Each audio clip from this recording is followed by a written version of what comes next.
It's October 8, 2019. It's the regular meeting of the Webster County Board of Supervisors. And we will call this meeting to order. Please join me with the Pledge of Allegiance. I pledge allegiance to the flag of the United States of America and to the republic for which it stands, one nation, under God, indivisible, with liberty and justice for all. Item number 3 is to approve today's agenda. Mr. Chairman, I'll move item 3. Second. We have a motion and a second on item number 3. Any questions or comments? Hearing none, all in favor? Aye. Opposed? Item 3 carries. Item 4 is to approve the previous meeting minutes. So moved. Second. Motion and a second. Questions or comments? Hearing none, all in favor? Aye. Opposed? Item 4 carries. Item 5 is to approve drainage claims. Drainage District Number 122, Douglas Township, Section 20. We have multiple blowouts in the line turned in by Jason Derschmidt. Mr. Chairman, I'll move item 5. I'll second it.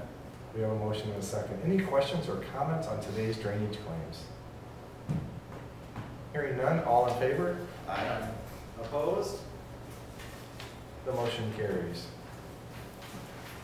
Item number 6 is to approve Nationwide as the sole 457 deferred compensation plan provider for Webster County, effective January 1st, 2020, per the recommendation of Ted Vaughn, Director of Human Resources, Webster County. I'll make the motion to move item number 6. I'll second. We have a motion and a second. Mr. Vaughn.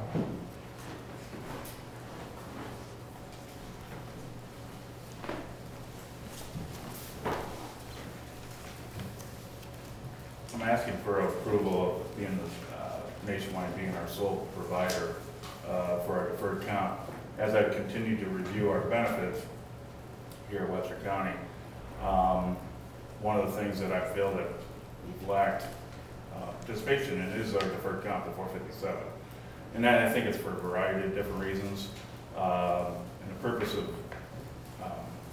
requesting that Nationwide be our sole provider is to really to jumpstart the benefit, employee benefit, to try to get employees to participate in deferring additional compensation in addition to what IGRs that they're contributing to their IGRs plan. You know, in today's world, we need to supplement, employees need to supplement their retirement plan, and this is one avenue to do that. I feel, you know, regarding Nationwide, they're endorsed by ISAC, they're endorsed by NACO, but I feel it's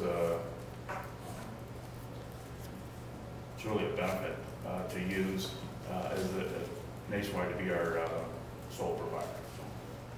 And how will this affect the existing people? You know, it's their choice, they don't have to participate.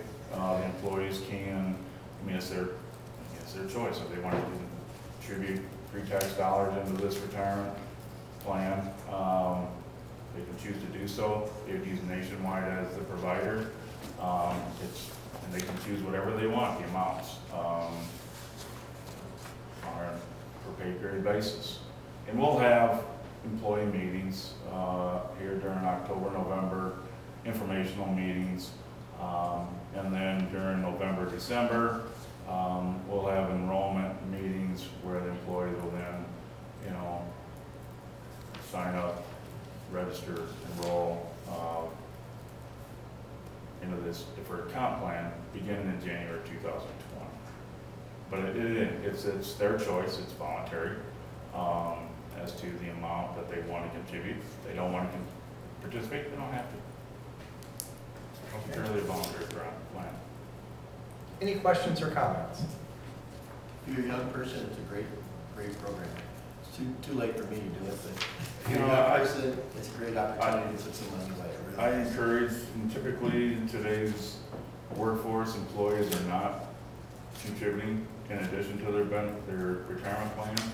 And, you know, as I've seen it over the 35 plus years in HR, I've seen employees, they retired and they realize once they retire, they don't have enough money and they're either going back into the workforce or something. So you know, I do strongly encourage employees to set aside additional dollars, but I also understand, you know, sometimes employees just don't have those additional dollars.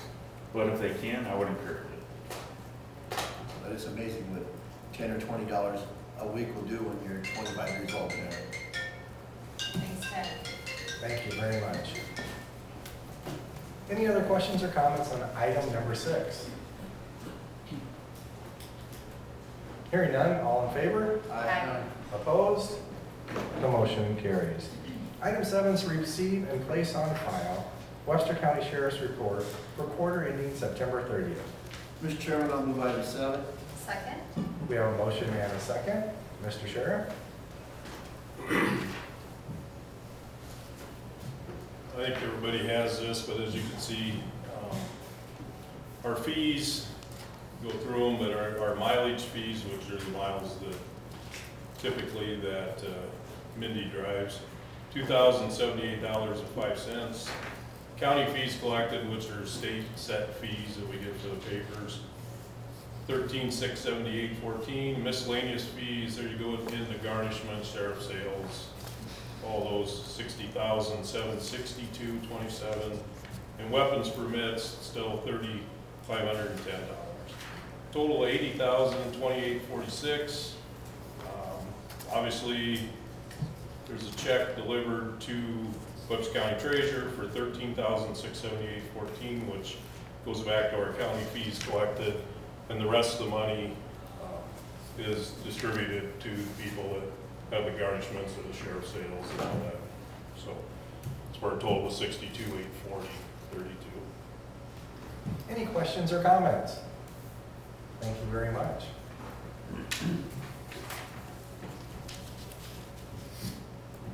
I have a motion and a second on item number 7. All in favor say aye. Aye. Opposed?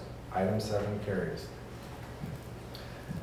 Item number 8 is to approve the Webster County Sheriff's purchase of a 2020 Tahoe 4-wheel drive police vehicle replacement for $35,200 from Kimna Auto of Fort Dodge. Mr. Chairman, I'll move item 8. Second. Motion and a second. Mr. Sheriff.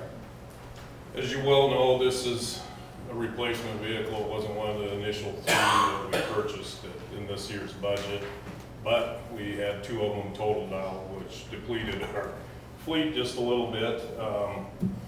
So I went back to the dealers, and the Dodge Charger that we have and people like is the cheapest way vehicle to go, other than they can't find one. And because right now it's kind of tough, and we're in between model years. So it isn't like you go order your personal vehicle, you have, and you order police package vehicles, you have certain times to meet. Ford, I didn't check with them, I had their bid from last time, but I know they're in between the model years because that was for 19 and 2020, and there's a couple coming, but they won't be till late this year, first part of next year. And the other problem, talking to our installer, is that you cannot buy the inside equipment for them yet. It hasn't been designed because it's a new body style. So that creates another problem.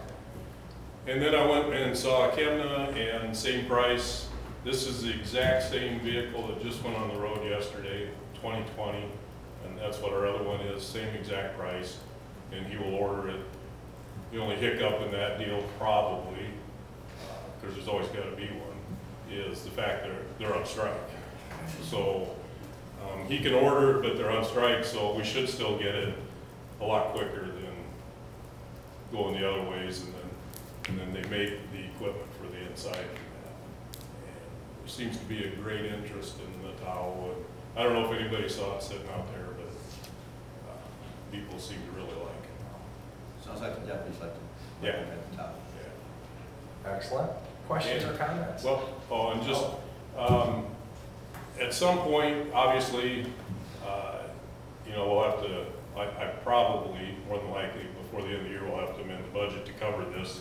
But I just wanted to make it clear that we have $42,800 coming in from insurance for the other 2 that were wrecked, and picked up a couple contract towns. So the revenue will far exceed what the cost will be.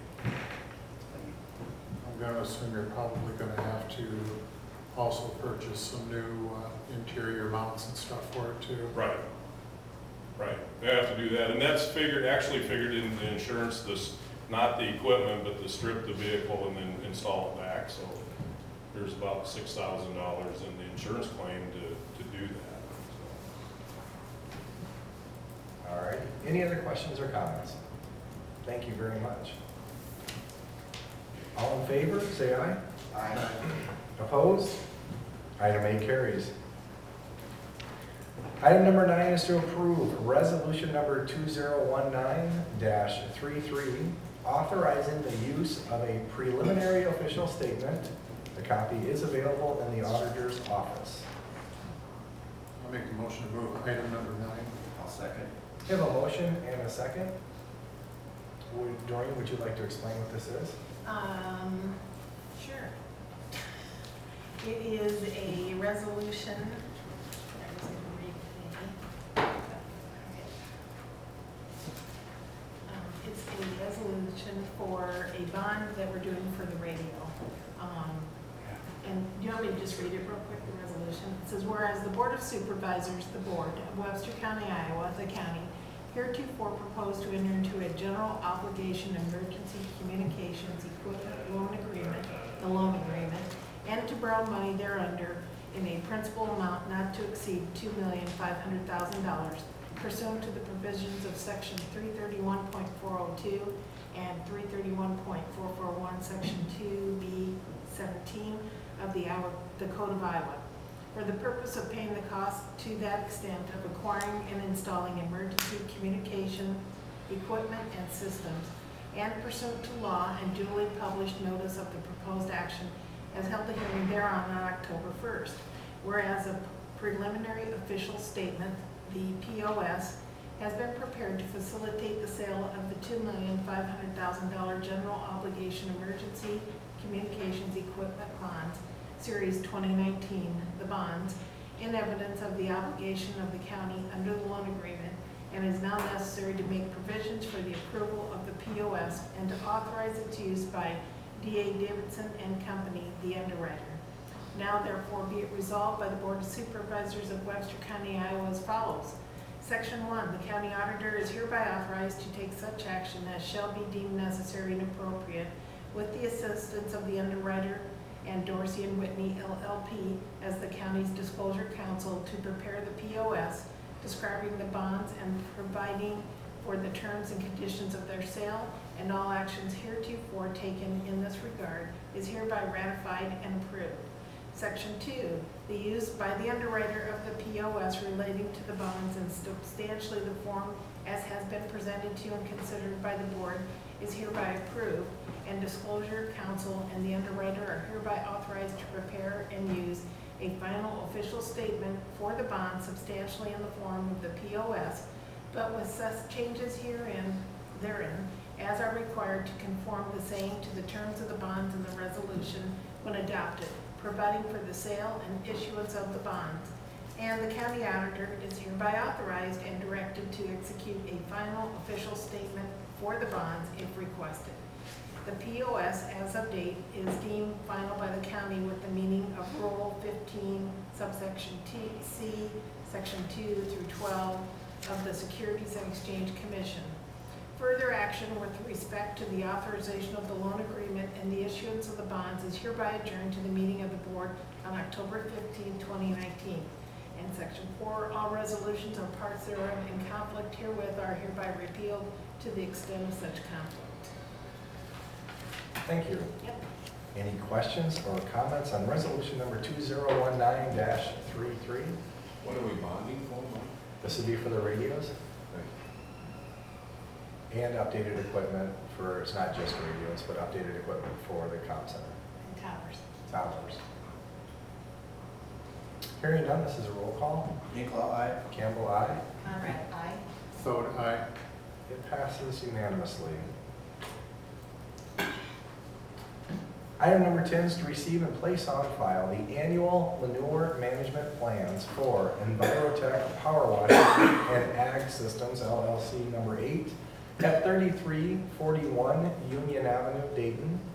Envirotech Power Washing and Ag Services LLC number 9 at 3310 330th Street, Dayton. Mr. Chairman, I'll move item 10. Second. We have a motion and a second on item number 10. Any questions or comments? Yeah, both of them have made no changes in their mind. I assume this is for livestock trailers? Pardon me? I assume this is, they need a manure management plan because they're gonna wash out livestock trailers? No, manure management plans go with any type of confining animal operations. Wherever they spread the manure, they have to have a plan submitted. We receive it placed on file, and the state then keeps a copy of it. Wherever they're gonna spread their manure, we have a map showing that. So how do these people spread the manure then? Or they hire a contractor. Yeah, either, I was gonna say, either they hire somebody to do it for them, or they could be doing it themselves. Thank you. Yep. Any other questions or comments? Hearing none, all in favor? Aye. Opposed? Item 10 carries. Item number 11 is to approve and authorize the chair to sign a permit application from Mid-American Energy to install electrical cable on 210th Street, Section 33, Township 89 North, Range 30 West of Johnson Township. Mr. Chairman, I'll move item 11. I'll second. Motion and a second. Questions or comments? Hearing none, all in favor? Aye. Opposed? Item 11 carries.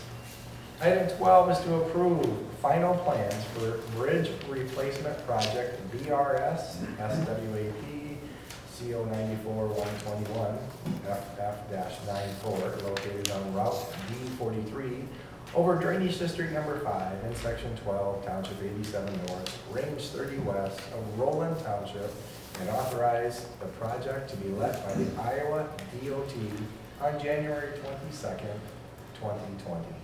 So moved. Second. Motion and a second. Questions or comments? Where is this? This first one, well, both of these are east of Calendar on Cape Road. And is the town line going under the ditch, or is it, is this, Oh, back on the previous one? yeah, well, isn't this one we're doing, bridge replacement, never mind, yeah. Never mind. All right. So yeah, these are on D43 east of Calendar. We pay 100% state funds, no local funds. Any other questions or comments? Hearing none, all in favor? Aye. Opposed? Item 12 carries. Item number 13 is to approve final plans for bridge replacement project BRS-WAP-CO94-122 FF-94 located on Route D43 over Drainage District number 29 in Section 10, Township 87 North, Range 29 West of Clay Township, and authorize the project to be led by the DOT on January 22nd, 2020. Mr. Chairman, I'll move item 13. And a second. Motion and a second on item number 13. Do we have any questions or comments? Same as the previous one, it's a bridge being replaced with a box culvert, posted bridge. Thank you. All in favor, say aye. Aye. Opposed? Item 13 carries. Item number 14 is approve a resolution number 2019-34 for the temporary closure of Route D18 between Route P63 and Route P71 and designating a detour route. Mr. Chairman, I'll move item 14. I'll second. Motion and a second. Mr. Joel? This detour is actually already in effect. Hoping, weather permitting, about a week and a half to 2 weeks, the road will be reopened. Okay. Questions or comments from the floor? This is the road going out of the 10th Avenue Blacktop, so if you're going to Webster City and you think you're going to take 10th Avenue North all the way to Highview, you got to turn off and get on 20. Thank you. If there's no further questions, all in favor say aye. Aye. Roll call. Oh, this is a roll Yes, call. it is roll call. Campbell, aye. Campbell, aye. Conrad, aye. Vote aye. And item 14 passes. It is now the citizens' opportunity to address this board with items not on the agenda.